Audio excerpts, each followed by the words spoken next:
इंसाफ मिलेगा। अच्छा मौलाना अजमल साहब, आपसे ये जानना चाहेंगे कि 97 में इलेक्शन कमीशन ने कहा कि सब डाउटफुल हैं, वोटर में उनका नाम आया। उस वक्त आसाम गण परिषद की आसाम में हुकूमत थी, फिर कांग्रेस की हुकूमत आई, बीजेपी की सरकार अभी 2016 में वहां आई है।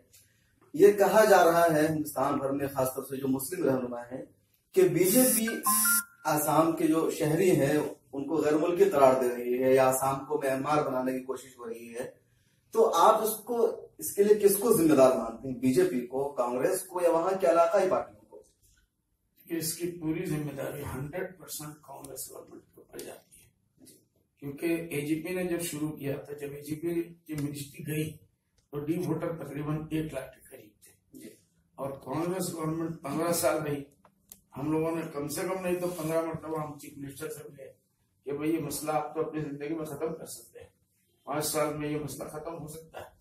उसके बाद एनआरसी का मसला आया, उस मामले में भी हम लोग मिले, तो एनआरसी के मसले को भी एकदम पका के खाने के लायक बना के तर्जुमे को सामने, क्योंकि जब भी हम जाते हैं तो वो आसामी जुबान में एक बात कहते हैं, हम यहाँ सुनो है, मतलब हम है ना, हम जब तक है आपको घबराने की कोई जरूरत नहीं।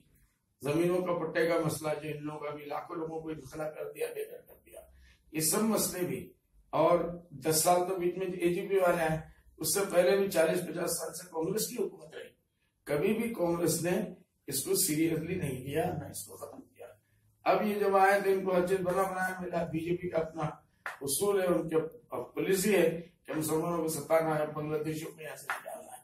बांग्लादेशी बनाए गए उनके जमाने में ज्यादा कांग्रेस के जमाने, मतलब पूरे मामले के लिए कांग्रेस जिम्मेदार है। उन्होंने जो आसामी थे उनको बांग्लादेशी बना दिया। तो फिर ये बताइए कि आसाम में जो कांग्रेस की हुकूमत थी उसमें मुस्लिम वोट अच्छा खासा रहा है, मुसलमानों ने इस इलेक्शन में भी उनको सपोर्ट किया है, तो आखिर क्यों?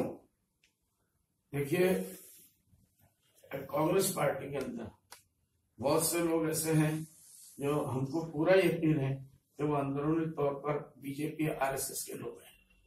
जैसे पूरे ऑल इंडिया में आप देखेंगे बहुत सी जगह बड़े बड़े लीडर हो गए तो आरएसएस से आए, शिवसेना से आए, और इसी तरीके से आसाम के अंदर भी बहुत से लोग जो बीजेपी आरएसएस के पहले से थे वो इसके अंदर हमें दाखिल हो गए।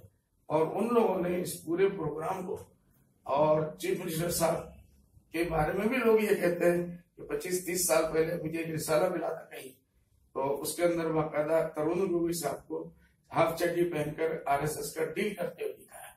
इसका मतलब वो खुद भी ज़हनी एतबार से कांग्रेस में है, कांग्रेस के चीफ मिनिस्टर बने, लेकिन वो खुद भी आरएसएस के माइंडेड आदमी है। तो इसलिए ये पूरे मामले को मुसलमान जाने का रास्ता मुसलमानों के पास 2 ही था, पहले तो था ही नहीं। आज 50-60 साल से सारे मसाइल मुसलमानों के, कोई मसला इन लोगों ने हल नहीं किया, एजुकेशन से लेके ड्रिंकिंग वाटर से लेके इनके इंफ्रास्ट्रक्चर के हिसाब से। आज जिस हाल में मुसलमान वहां रह रहे हैं, 4000-5000 के झोपड़े के घर के अंदर लोग अपने बच्चों को ले गए हैं, वो जैसे जानवर भी नहीं रहता है, इतने बुरे हाल में रह रहे हैं, और लाखों की तादाद में लोग रह रहे हैं।